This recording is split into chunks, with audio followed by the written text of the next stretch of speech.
Good morning, and welcome to the Lone Star Weekly Business Hour. Your host, Rick Schissler, is a Silver Fox advisor who personally has over 40 years of experience as a serial entrepreneur.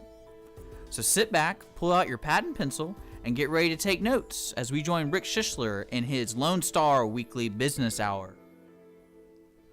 Good morning. This is Rick Schissler, your Silver Fox advisor, welcoming you to this week's edition of the Weekly Business Hour. We've got a wonderful show lined up for you today, and before we get started, I want to thank Cathy Mogler of Administrative Management Solutions for being our guest last week. It was a wonderful visit. If you didn't happen to pick it up, remember, it's in our archives. Just go to the website at www.irlonestar.com, click on shows, click on the Weekly Business Hour, and then look down the page and you'll see all the shows that we've done, in fact, for a little over a year. But it was a wonderful show, and I encourage you, if you missed it, to tune in. Also would like to thank, before we get started, several businesswomen in the community here, Tanya Lavoie, Aurelia Weems, and Deanna Doyle. Deanna is in charge of the Relay for Cure. The cancer run this Friday night starts in Magnolia Junior High School Stadium. And Tanya and Aurelia are supporting her and the Cure by supporting a live on-site broadcast by Lone Star Internet Radio. So thank you to all of you for having us out there, and we'll be on-site broadcasting from 6 to 8 p.m. at the start of the race. As some of you may know, it goes all night and into the next day. So if you're not already supporting a team or an individual, I encourage you to do so. But this will be over at Magnolia Junior High School on this Friday evening, starting at 6 p.m. Look forward to seeing you there. Moving now to a couple of tips and ideas. Hopefully the news and tips that I offer you today you can use in your business right away. I read some articles this past week, and one of them kind of grabbed me indirectly. And let me explain what I'm saying. Article about entitled, Is the Film the End of the Road for the Small Cinemas? As studios shift to digital distribution, theaters struggle to pay for upgrades. Very interesting article in general about business. Many of you are probably aware in the film industry, and I'm talking about the theaters and cinemas that we attend, that we pay $8, $10 a ticket and $10 or $15 for a bag of popcorn and a drink, that basically the projection and the film that's currently used in those different venues is digital in nature, no longer the film that we all remember with our old video cameras and 8mm and whatnot. There's been a switch, and it's caused a lot of upheaval in the industry. And what has happened is, who's got left holding the short end of the stick, if you want to look at it that way, are the small town theaters, literally mom and pop family-owned theaters. And a good example was a theater that was pointed out in a small Pennsylvania town. Renee D'Agostino Bauer inherited, if you will, a theater from her grandfather who passed in 2013, and she also inherited a need to spend $60,000 in a little neighborhood theater to upgrade the equipment so she could show the digital format. And unbelievable, because there's no way the economics of being in a small town theater, a small town or a small community would support that. In fact, she commented, she said, I talked about raising prices to $5 from $4 to support it, and the backlash was unbelievable. Give you some general statistics. 13% of U.S. theaters have not converted to digital. It costs about $70,000 per screen to convert. Currently, it costs about $2,000 to do a film print, which is the old way that movies were distributed. It used to be less than $500, but because there are fewer people doing the printing, the price has increased, so you can guess it. The studios have just backed off of it because they can print and ship a digital copy for $120. So Warner Brothers, for an example, in a recent film many of you may have seen called Gravity, only produced 200 film prints, but it opened in 3,000 theaters. So 200 prints to be distributed to those old theaters that had not converted. Now, you may be sitting there at this point saying, now, why in the heck is he talking about the movie business? It's a small business. What I'm trying to bring up to you is your own business. And I'm encouraging you to sit back when you have a few minutes. And again, we're kind of on that part of the business world that I love to talk about, working on your business. And think about what business you're currently in. and what that business looks like, and particularly the industry you're in. I mean, just look around you at some of the big businesses that are slowly being changed, excuse me, in a major way. Coca-Cola is an example. Their sales are down 3 or 4%. And all of us know what's happening to sugary drinks. Not only in this country, Mexico has put a tax on it. So Coca-Cola is in the midst of a giant shift in their business. Excuse me. And the same thing can happen to us in small businesses. And unfortunately, like the numbers I gave you in this business, where a small business is looking at a $60,000, $70,000 investment just to stay in business. And then there's pressure from their clientele not to increase prices. It can be devastating. It can wipe the business out. And I think this plays into the bigger scheme of things of what goes on in business every day. There are changes. Business is changing. The way we do business is changing. And I could sit here and expound on this all day. But my encouragement to you is take some time when you have a moment and just think about your industry, think about your business, and look down the road 2, 3, 5 years if you can look that far into the future, and try to speculate a little bit and analyze, what is this going to do to my business? Don't get caught short like the small theaters, the 13% that have or cannot afford at this point, late in the game, to make that change, and really they face either being bought out or just closing their doors, which would be sad, but that may be what happens, and that's happened in our history time and again. But my point is, I think today that change is coming at a much, much faster pace. I think it's led by technologies of all different kinds, and people and their businesses, the way people do business, our customers, our clientele. All of these things are changing almost every day, and we've got to be aware of it. And again, not just to be competitive, but to survive in some cases, because if you grasp and embrace change as it comes, you can ease yourself into it instead of being caught at the last minute. Like this lady in Pennsylvania who inherited the theater, all of a sudden she's got to come up with $60,000. She could have been perhaps putting some money aside if she had known. Of course, she inherited the theater from her grandfather. Over the past 5, 10 years, perhaps saving a little bit each year and been able to make this change and keep that theater in business. But I'm not second guessing her. I'm just trying to make an encouragement to everybody, because everybody's business changes a little bit every day. Often you don't see the change, but it's there. And ultimately, big changes come upon us.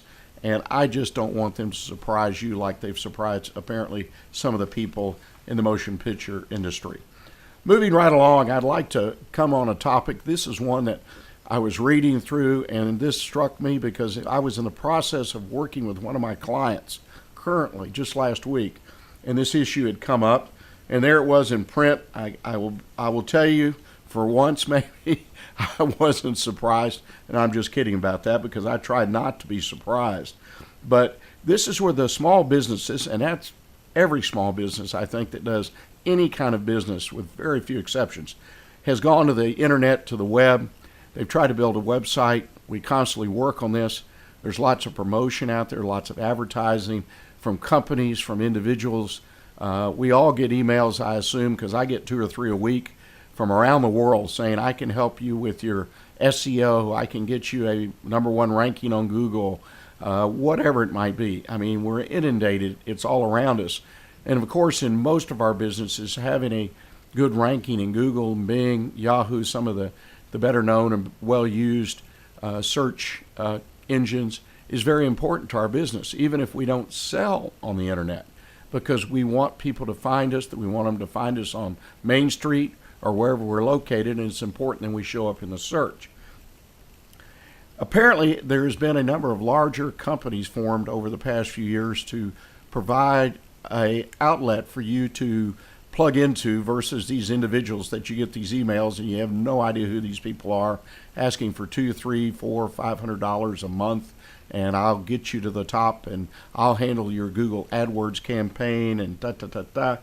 And these companies have sprung up, and a couple of them that were mentioned in this article that were written by Mr. Safdar and Mr. Lowton, it was published in the Wall Street Journal on April 16th online, is Reach Local. Reach Local is apparently a publicly held company, did over $500 million in business last year. And then there's a company, Yodel. And another company I know is Network Solutions, because that's one I was working with my client on. Anyway, what these companies do is make basically the same promises. To just get it out of the way, there has been some complaints filed by consumers with the Federal Trade Commission about being overpromised, but that's not really my point. The idea of going to a large firm, I guess, and doing this versus somebody that just sends you an email to sales is that you could have some confidence that they're going to be there, they're going to do what they say they're going to do, etc. But there seems to be a little kind of a hook in all of this that you need to be aware of, and this is what I personally came upon with my client. The large companies have the dollars to buy the software. This is very important. I have a godson who's in this business. He has clients who spend several thousands of dollars and more every month with him to perform this function. He's a local company, but he has a national client base. And he has taught me, in times when we've talked about this, that you buy software that runs into the thousands of dollars, and it runs just like the algorithms, as they call it, on Google, and they go out there and they sort of put you in this and put you in that. But what's critical, and you can't get over, and according to this article, apparently you can't get past it, and he's always believed this, is the fact that you have to have human eyeballs monitoring your account. You have to catch things, mistakes are made. A good example would be an AdWord campaign, if you're familiar with Google AdWords, where you have paid advertising on the internet. And the fact is that search words, keywords as they call them, these programs that are out there, software, can get you into keywords that really aren't relevant. And all of a sudden you're spending money, if you have a Google AdWord account, for people clicking on words that really aren't even relevant to your product or service. And this apparently is pretty widespread, and that's why you need a human being who's looking at your account on a regular basis and analyzing it as an individual. So what we have, I guess, is a good old case is the computer is a tool. It's not a do-all, end-all, and you've got to have human beings involved. Well, this is something that apparently the company Reach Local and Yodel didn't put enough manpower, if you will, behind it, and that's where a lot of the complaints follow from. So I guess at the end of the day, what's my recommendation or tip to you is if you're going to use an outside firm, and I encourage you, try to find somebody, but it's very difficult. I really can't recommend anybody. The client I'm working with, we use Network Solution, but on a very limited basis. Even by their own admission of their salesmen, they said, we can do this real good, but then you really need to look at the other piece, which is the more expensive, where it's the SEO and whatnot, to evaluate whether we do it as well as anybody else. And again, we're lured by the price that's lower, but I really believe my godson has it. It costs money to really put yourself on the internet and really be found on Google, Yahoo, etc. So kudos to Chris Pappas Jr. for that, because I think Chris understands it. He's understood it for a long time. If you really want a presence on the web, and this doesn't get to the website itself, but you got to spend the money.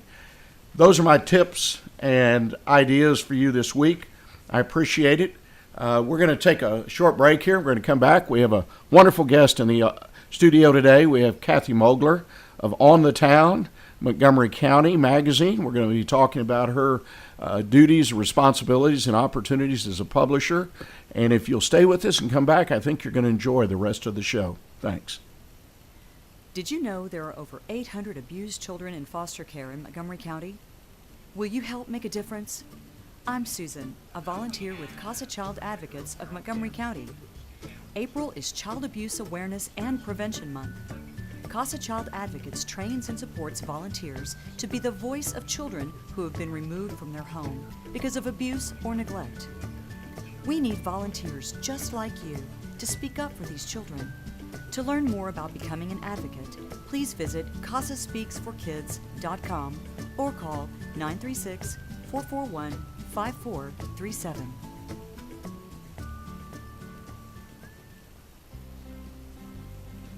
Hi, I'm Joyce with the Corner Pub in downtown Conroe. We're located at the corner of Simonton and North Main, just across the street from the courthouse. The week starts off Monday with open mic hosted by Alan, and Tuesday nights open mic hosted by Jeremy Bankhead. And on Thursday evening, McFarland Jams. There's nightly drink specials available every night, all night. And don't forget, live entertainment every weekend. To see a full list of events, visit our website at thecornerpubinconroe.com. So come join us at the Corner Pub, where the deli is open late.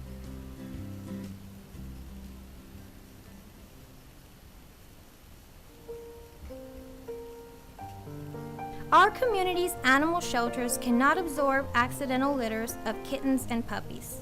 Approximately 80% of the animals entering our shelters will not make it out alive. Please help be a part of the solution.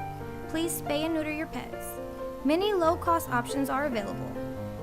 Visit texaslittercontrol.org to learn more. That's texaslittercontrol.org. And remember, real Texans don't litter. Please spay and neuter your pets. And this is Rick Schissler, your Silver Fox Advisor. Welcome back to the Weekly Business Hour. And as promised before the break, we have Cathy Mogler in the studio today of On the Town, Montgomery County. Cathy, welcome to the show. Hi, good morning. Well, you've got a magazine. Tell us about it. How'd you get started? Well, I have been in the marketing, advertising, publishing business for probably close to 30 years. And I have experience with developing business publications. I've had my own alternative healthcare newspaper. I've been in radio. So it was natural for me to start this publication here in Montgomery County. Well, you've had, 4 issues so far? 4 issues. We're working on our 5th. We're so excited. And number 6 will be our 1-year anniversary. I can't believe that it's here. Well, I'll tell you one thing, as someone who is learning all about Montgomery County, it's a wonderful magazine, wonderful publication, good stories, good information. You've done a great job. Thank you. In fact, I handed it to my father-in-law the other night who lives with us, and he just looked at it and he says, boy, this is really a nice magazine. So I took that as a really good compliment from someone who doesn't really know Montgomery County, but he enjoyed reading through it. That's great. Well, tell us now, how did you really get started with the magazine? I mean, we're about almost a year, you said, into it. Talk to us a little bit about what got you to focus on this particular area. Well, honestly, I was a PR and marketing representative for some national hair care companies and had been doing that for about 8 years. And one day I was driving home in all that Houston crazy traffic, and I was talking to a girlfriend of mine who has been a publisher in Michigan for years. And I knew she did On the Town there as well. And she suggested to me to look around to see if there was a publication like On the Town in our county. And I did, and there wasn't. I mean, there's other business publications here, but not in the format that we're doing it. And so I just did it. You just jumped in with both feet. Just jumped in with both feet. Actually joined a lot of chambers and sat down with the chambers, which thank goodness for them because they really helped me out a lot. I mean, our byline for the publication is we are a publication for local heroes, heavy hitters, and visionary game changers. So we really needed to get a handle on who are the movers and shakers in Montgomery County, and they were really helpful. Well, let me ask you this. I mean, you got apparently the idea from a friend on the type of magazine, and I love your byline. I mean, wow, that packs a punch. There's no doubt about it. Actually, my husband wrote that. Okay, I was going to say, yeah. So what kind of background or research did you do? I mean, now you've got an idea, you come to the marketplace, and you've got to validate that before you start, right? Sure.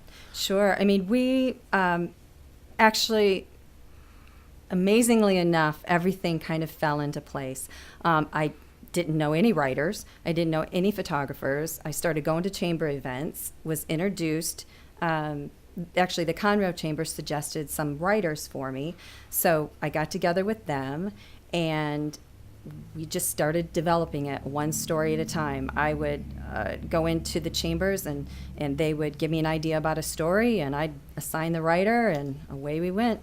And so the first issue was tough. It took a little while to get off the ground because there are so many publications in this area, and trying to sell a new idea was a little tough. And at that time, I was kind of doing the selling and the editorial planning, and I still do a lot of that. But it's getting better and better, and that I'm so thankful for. Well, let me ask you something, and only as much as everybody's got their business secrets, and I don't like to pry, but what you're willing to share. It sounds a little bit to me like the publishing business, at least on the, say, the county type, and there are a number of publications of different kinds, is almost like a virtual business. I mean, where it's you, and then you basically bring in other third parties to sort of fill in and do all this. Is that a fair assessment? Absolutely. I mean, really, I sit down and we focus on what the next issue is going to be about, and then choose what our stories are going to be, and then we get those assigned, and then the photographers come in after the story is written, but that all has to be coordinated, So it's, when people ask me what am I doing, 2 issues down the road, honestly, I have no idea. Or who is going to be on the cover? That's always the big question. Do you sell the cover? No, we do not sell the cover, and we're very proud of that. We like to feature somebody who is, a great contributor to the county and to business as a whole. But yeah, so it ends up that I could be talking to an advertiser, or I could be talking to somebody that we're doing a story on, and then it all just kind of falls in naturally. Well, to use a sports analogy, you're a quarterback. Is that a fair assessment? Oh yeah, absolutely. Among other things, right? Among other things. So on a daily basis, just kind of give us a rundown on what you do on a day-to-day basis. I mean, you've kind of touched on some things, but tell us a little bit what your day looks like. Well, it all depends on where I'm officing. If I'm upstairs in my house, then I usually start at 5:30, 6 o'clock in the morning. If I'm downstairs, then after I have my little morning routine, then I sit down and I plan my day. I write down how many advertisers I'm going to call that day.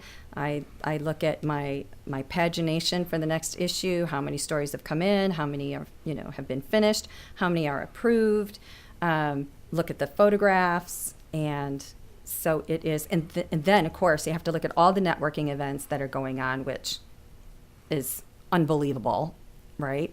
So, so it's a daily thing. I mean, on Sundays, I sit down and I look at my week, so I get a really good feel for exactly how busy I'm going to be. But on a daily basis, it's a good half hour of preparation before I even get started. It's interesting. The planning issue is something that's kind of near and dear to my heart. I'm not a formal planner, but I believe everyone needs some kind of plan. In your case, you mentioned a daily plan. Some people, like myself, I like a weekly plan because I set certain goals. How much does planning play into your process? Well, I carry a hard calendar. I have my calendar on my telephone. I use the calendar, my Google Calendar. I have a girl that actually goes to all the chamber websites, and she fills up my event calendar. So calendars and planning, So the calendar's really your planner. It's huge. Sounds like it. Yeah, and your life kind of passes before your eyes because you're always, when you're in the publishing business, you're always planning ahead. So I'm already thinking about September, October, and, the events that are going on there, because as we do each issue, like in the May-June issue, everything that we put in May and June is what's happening in July and August. So it makes time fly. Yeah. Yeah. Absolutely. Yeah. Now, you have an online presence. We do. Now, how does that fit into your overall business? Well, it's important, absolutely. Once the magazine is finished, then Wrights Printing, who does our printing, they actually develop a flippable a version of the magazine. So that usually hits first before the hard copy goes out. So that, that gives us like a week or two as the magazine's at the printer. But our social networking, the online magazine, I do the website, so once it's all finished, then I go in and I change up all the stories, all of the links, and try to coordinate that with the social networking that we do on Facebook and Twitter, on my LinkedIn account. And then once that's finished, then we'll do a constant contact email blast that'll have the cover of the magazine with the email list that we have developed over time. So yeah, online is very important. And it sounds like you handle a lot of the online yourself. I do. I have a girl now that's doing my Facebook, and she's doing a great job. Her name's Diana. And what happens is I get a lot of things from PR companies here in Montgomery County, and then I just forward them to her, and then she will go and she'll post them on the Facebook, because I could spend 2 hours a day on Facebook alone. Well, let me compliment you too. I when I look at your Facebook, because I've liked your site or your Facebook page, you always have a lot of events that are coming up. Things I said, where did she find out about that? I'm impressed as someone who is like you, trying to stay plugged in. Right. You guys are finding out where everything in all corners of the county too, and I think that's critical. No, that's congratulations on that. Is there any particular reason you handle the online portion? Is it because it's a core responsibility or need, or is it just something you feel comfortable doing? On the website development part of it? Well, you mentioned that you kind of do the online, some of the updating, the LinkedIn, and so on and so forth. Is that because it's a core responsibility, you want to be hands-on, or is it something you're just really comfortable with? Well, in the beginning, the company that I'm working with that's, enabling me to do this, Global Network Publishers, they, we started out because it was just me, and we had a budget to work with. And so what ended up happening is I had to take all of the experience that I have developed throughout the years, which is, website development, email campaigns, that sort of thing. And I knew how important it was to have all of those elements involved with the magazine. But it was just me. And of course, our writers and that sort of, it takes a team. But in the beginning, I was kind of handling everything. So we're working on issue 5. So as each issue passes, I'm able to hand over and delegate more of the responsibilities to other people as the publication grows. Yeah, but I love it, because I'm online all the time anyway, and right. That's always, it's fun for me. That's the fun part. Besides meeting with clients and networking, that sort of thing. So, it keeps my skill set, honed in. So let's kind of help our audience understand a little bit where you're positioned. There, as we mentioned early on, there are a number of publications, hard copy publications in Montgomery County, all kinds of things, which is normal, I think, for a growing area. What makes you unique? Where do you fit that makes you stand out?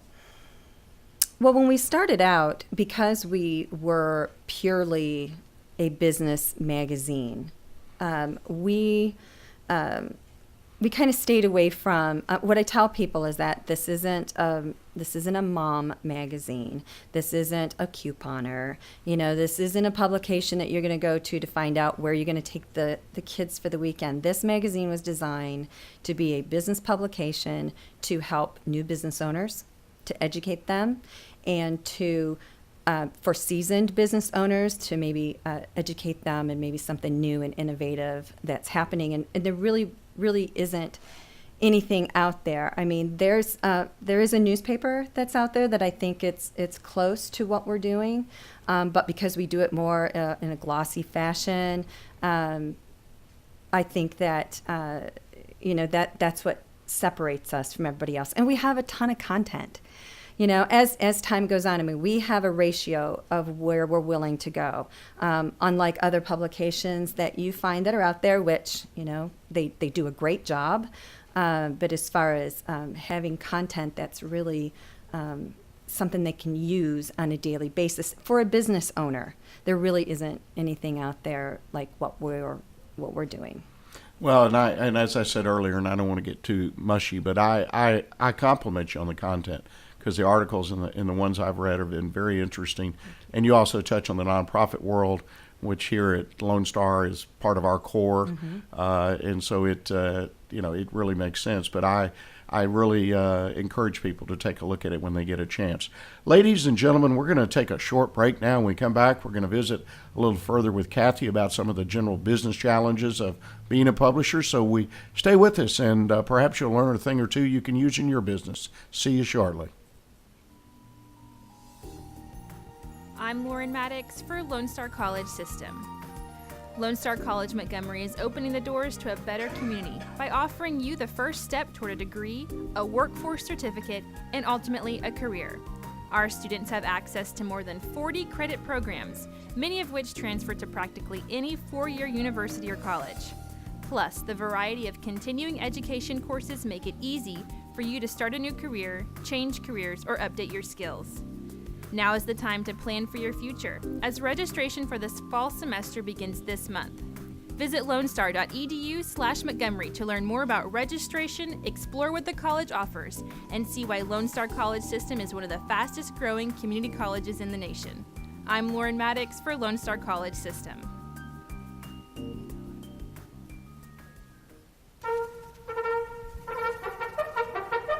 Have you ever wandered around a parking lot trying to look like you actually know where you parked?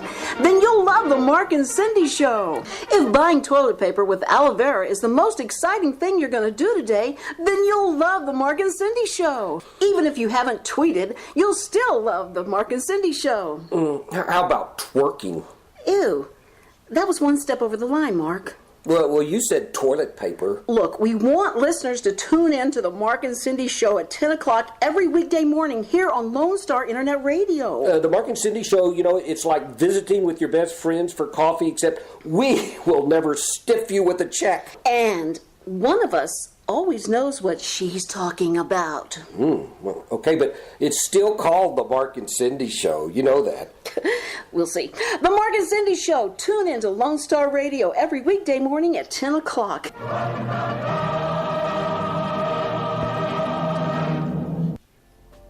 SPCA PetSnap of Montgomery County is a 501c3, all-volunteer-based rescue and adoption organization with a no-kill policy for healthy and adoptable animals. Our name states what we believe: Society for the Prevention of Cruelty to Animals. People eliminate the suffering. Spay, neuter, adopt, please.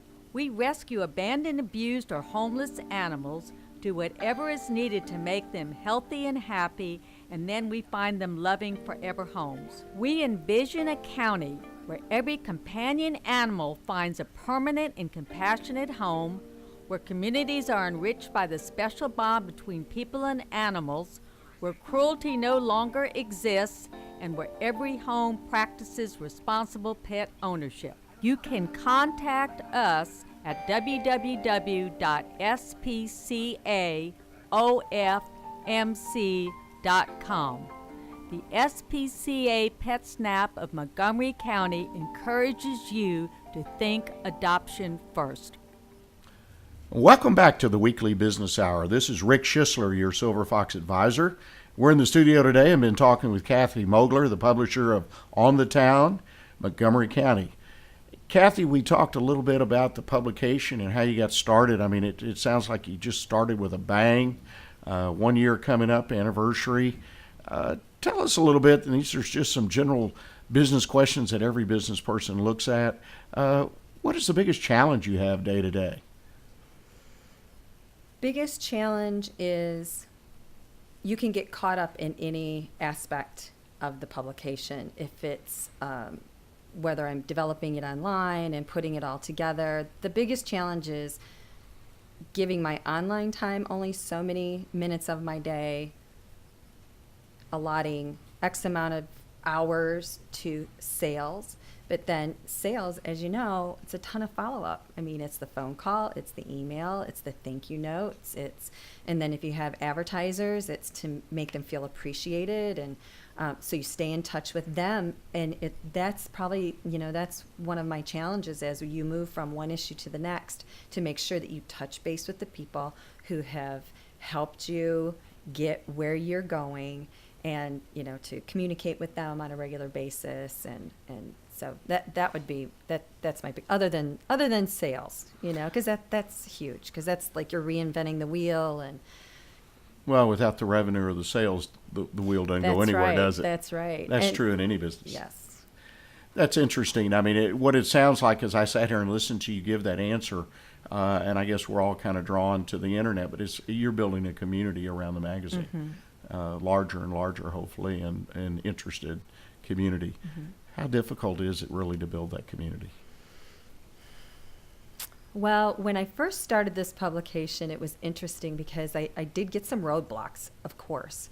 And probably the biggest one was a woman that I had watched, and I thought, she looks like she's pretty important. She's got it together. She knows so many people.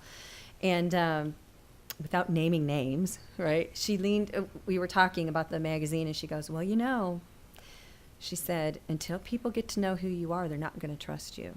And so you're going to have a tough time with that. And at first I kind of sat back, and it bothered me for about 5 seconds. And then I thought, well, there's my challenge, right? The challenge is in this community, it's a very close-knit community. And I guess the most important thing is they want to make sure that you're not here and gone tomorrow. Nobody wants to invest their dollars into something that's going to fade away. So, I just put my big girl pants on and decided that I was just going to try to get to know as many people as possible and try to touch as many people as I possibly could and just stay in the game and get it done. Well, and I think that's one of the things, what I hear you saying, that I really try to encourage my clients is to have presence. And people sometimes says, well, that's buying an ad. That's presence of, especially with smaller businesses. It's you. They identify with you. Mm-hmm. You're the publisher, yet you're building what looks like a huge magazine. I mean, this is a big time looking magazine. And to have that presence, and the second thing is consistency of it. And that takes a lot of time and work, a lot of effort. It does. It does. And I think, you have to, I can sit in my office and kind of bury myself there day after day because there's enough to do. But that's no fun. And so, it's really been such a blessing because I've met so many great people. And, sometimes I try to assign a story and let the writer just kind of meet those people. But I find that if I meet with them first, then when the writer writes the story, it makes it so much more special, so I love that part of it. Well, that's that identity thing, that presence. I think that's wonderful. Let's go back to your calendar. You mentioned you have someone that sort of populates or puts appointments on your calendar. And I think that's one of the things, particularly people like yourself that are out challenged to go out and make a place in the community, to meet people and so on and so forth, is how do I work my calendar? And by that I mean, there's only so much I can do in a day. Do you have any general approach, especially if you have someone else doing it? Do you have some do's and don'ts about what to schedule, what not to schedule? Well, you can network yourself out of business. Right. I mean, that I discovered in the first 90 days because I tried to get involved with so many things because I had, I needed to sell advertising, I needed to find stories, so I was constantly gone, and of course, you can't be gone from home 3 and 4 nights a week. That's not conducive to a healthy marriage. And so I just had to kind of pick what I thought were the best places for me to be. So it's usually, maybe 1 or 2 breakfasts a month, 1 or 2 luncheon type things. I work as I volunteer on a committee. But I keep it now I'm at the point where I have to keep it very minimum because you can't do everything. Excuse me, if you could give our listeners one piece of advice about networking in general, because obviously you've done a lot of it in your career and a lot of it to get this magazine off the ground, what would it be? I think you have to just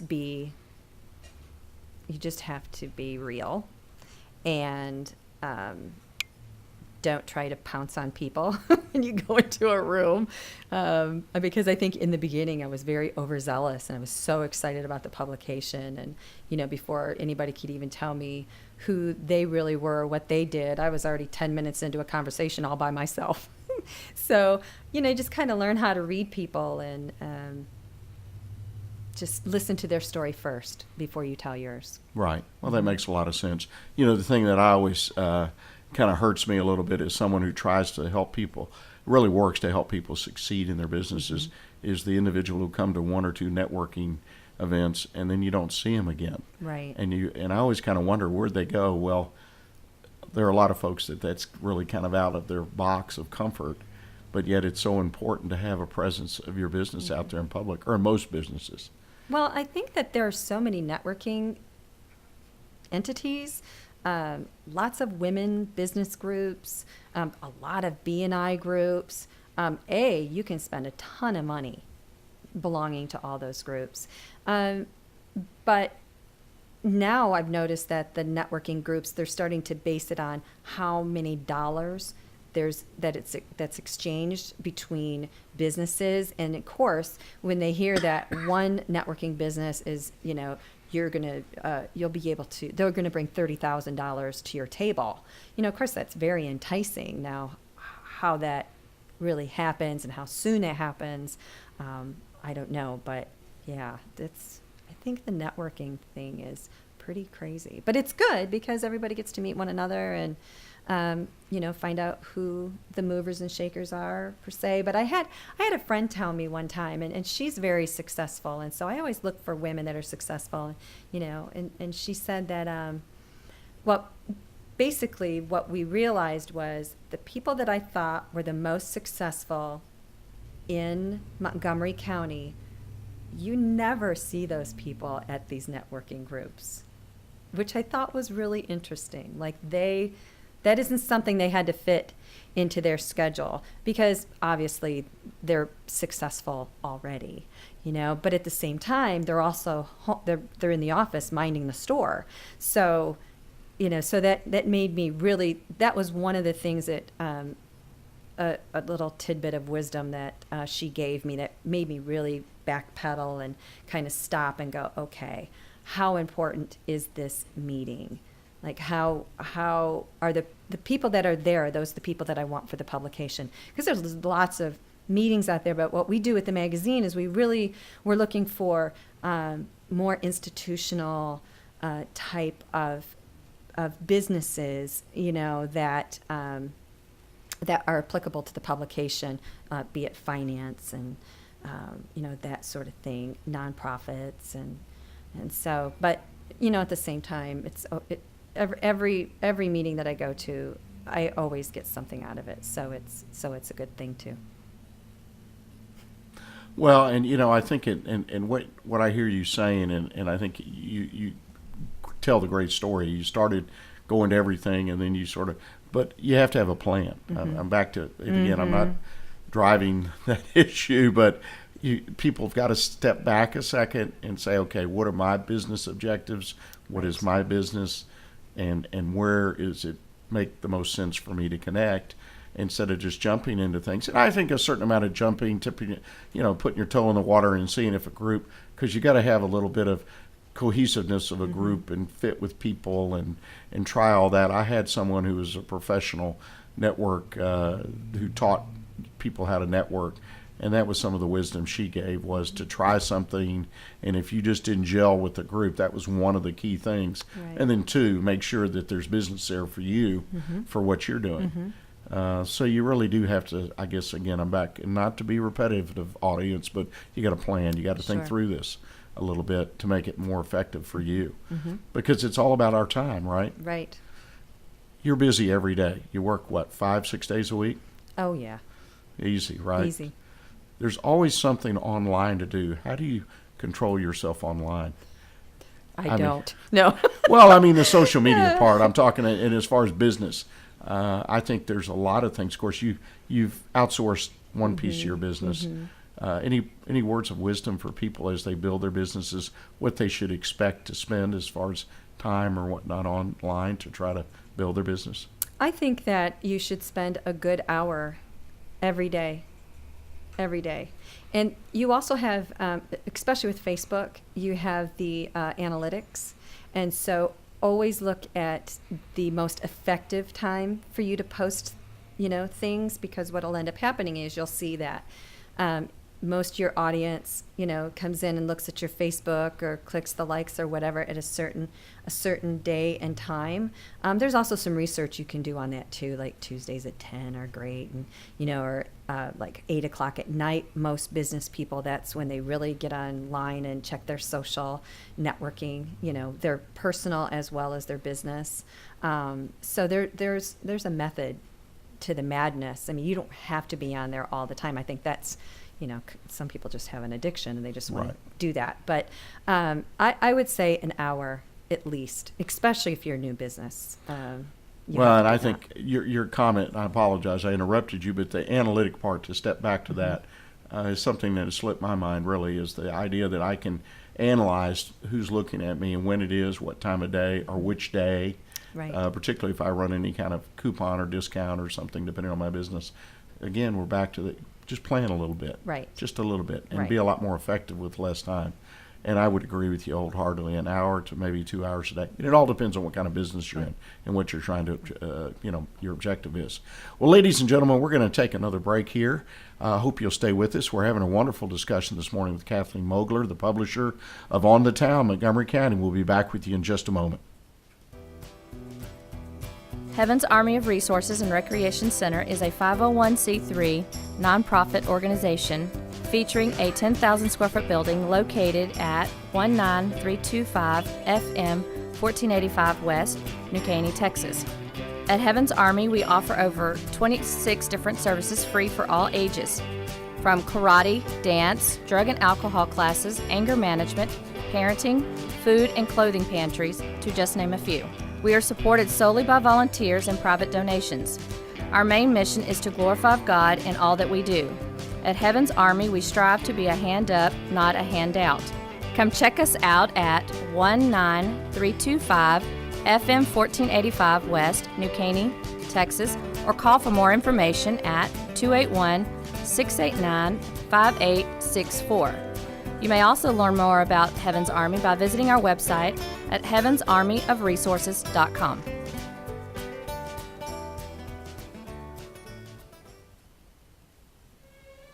Hello, this is Dennis Nelson, inviting you to come with me through the doorway of imagination and into the theater of the mind. The Players Theater Company Old Time Radio Hour presents a play every Saturday night at 7 p.m. on Lone Star Internet Radio. Be it drama or comedy, thriller or love story, every exciting episode is carefully chosen straight from the golden age of radio and performed live by talented actors, musicians, and sound effects crew. Every sound you hear will be 100% live and homemade. Anything can happen. So join us, please, every Saturday night at 7 p.m. for the Players Theater Company Old Time Radio Hour, right here on Lone Star Internet Radio. This is Rick Schissler, your Silver Fox advisor. Welcome you back to our final segment of the Weekly Business Hour today. And our guest, as I mentioned before, is Cathy Mogler, the publisher of On the Town, Montgomery County. Cathy, we've been talking a lot about your business and how you got started, and I always like to kind of wind down the show and talk about what I sort of call the work-life balance. It means different things to different people. You had mentioned earlier that you have a home life, and you do focus on that to some extent, and would like you to share with us your secrets to a work-life balance, if you would. Well, I think that it's important to take, for lack of a better word, the me time, especially first thing in the morning, because you can jump right into the world as soon as you get out of bed. Now, whether that's getting on your telephone or getting on the computer or turning the television on, whatever that means to you. But for me, it's important that I have my cup of coffee. I take that quiet time, my devotional time in the morning. My husband, he makes me breakfast almost every day, which is awesome. And then I get a workout in. I have a new puppy who's a 65-pound blue heeler German Shepherd that needs to be walked a couple miles a day. So I get out in the sunshine and some fresh air and kind of get my thoughts together as to what I need to do for the day, and come home and sit down, have another cup of coffee, plan what I need to do for the day and get started. Yeah. So it's important. That time's important. Well, and I think what you're telling people out there, if you really want to have a little more control over your life from one perspective, be self-employed. Yeah. Right. Because if we had a job and we had to be there at 7 or 8, we don't get that time unless we get up really early to do that. But even then, I agree with you. It's just really important to have that time to think, to meditate, whatever it is, to just relax and not just rush out the door into the business world, whether you're working for somebody or working for yourself. A lot of self-employed rush out the door too. A lot of these young entrepreneurs that are out there just, and I'm not knocking it, but I think you just don't take time to think about it. And I read a lot of articles about entrepreneurial people who have been very successful, started companies that we read about, and there's sort of a common thread in there. Those people always, one way or another, allowed time to think. And it could have been a commute that was, longer than 10 minutes, but they had that time set aside to think about the business and, focus on not just what needed to be done, but about long-term issues as well. Tell us about some of the other things you do in your life. Obviously, you have good mornings. That makes a lot of sense. What else do you do outside the office? What else do I do outside of the office? Well, I have a new granddaughter. Well, congratulations. So I've been spending a lot of time with her. And really, if I'm not working, I'm focusing on home and home life and cooking and just, some of the normal things that, a lot of career women have to fit into their daily schedule. But the key thing, not to be repetitive, is that you set aside time for that. And I want our listeners to understand that, because if you don't, I think you end up in trouble. Well, you'll burn out. You'll be exhausted. And I think that's kind of one of the things that I've determined that I have to have in my life. And maybe that's because I'm a little bit older, and I just find that I can, if I don't take that time in the morning and kind of rev up for the day, and if I start too early, then I'm tired and I just want to stop at 2 or 3 in the afternoon. And, there's still a couple, 2, 3, 4 hours of, of good work time there. So I don't want to be exhausted at the end of the day. I just don't think that's a good idea, although oftentimes I am. But if I know I've already had my walk-in for the day, I'm good. If I know that I've had my prayer time, and I've established that for the day, then I feel pretty good about it. The dog's had her time, took care of her, I spent some quality time with my husband in the morning. So if I didn't have that time, then I would have to fit it in somewhere, in the work hour from, 9 to 6. And so it's better just to get up and do it early. I agree with you 100%. Let's talk about the publication for a little bit. You mentioned something when we were visiting earlier this morning prior to the show, that you have a special opportunity, that you're doing something. It sounded really kind of neat to me, in a resource guide. Would you share that with us? Sure. In one of the publications that I worked with in the past, we used to have a section in there that was a buyer's guide, and it was the biggest issue of the year. So what I'm incorporating into On the Town is a business resource directory. It will be annual. It's once a year. And the idea is that businesses can go to this directory and find out, maybe an accountant, or where they should bank, or a social networking expert, or anything like that. Now, a lot of the chambers have their own directories, but this will encompass all the businesses in Montgomery County, not just chamber members for each individual chamber. So for businesses out there, your general business listing is complimentary. That's the name of your business, your telephone number, your web address, and your email address. And then, of course, there's other opportunities for you to make a bigger impression. And, I'm happy to talk to anybody about that as well. Well, that's great. Cathy, I want to thank you for joining us today. It's been a wonderful visit. And if people wanted to talk to you about the publication or perhaps the resource guide, what is the best way for them to reach you? You can reach me, my cell phone, 936-207-9998. Or you can email me, Cathy, with a C, C-A-T-H-Y, at onthetowntexas.com. I have other email addresses, but that'll work. Okay. And you're also on the web. What's the website address? onthetowntexas.com. easy to remember. And that phone number one more time for those who'd like to call. 936-207-9998. That sounds great. Well, I encourage you, if you're listening today or listening in the archives later on, that if you want to get into a great publication on the town, Montgomery, Texas is a great place to be, and I would encourage you to reach out to Cathy and talk to her and explore those opportunities. Thank you again, Cathy, for joining us. Thank you. Ladies and gentlemen, that's the end of our show today. I appreciate you tuning in and listening to us. I remind you of the event Friday night at Magnolia Junior High, out there with Tanya Lavoie and Aurelia Weems. And great event for the cure, the run for relay for the cure for cancer. IR Lone Star will be live broadcasting from 6 to 8 Friday evening. So please come out and join us. And also, please remember that Lone Star Radio is Conroe, Montgomery County's community radio station where the community comes to connect. Check us out at www.irlonestar.com. Until next week, partner, we'll see you then. Hey everyone, this is Tina, your host from Retro Saturdays. I wanted to invite you to visit the Lone Star Studios here in downtown Conroe, Texas.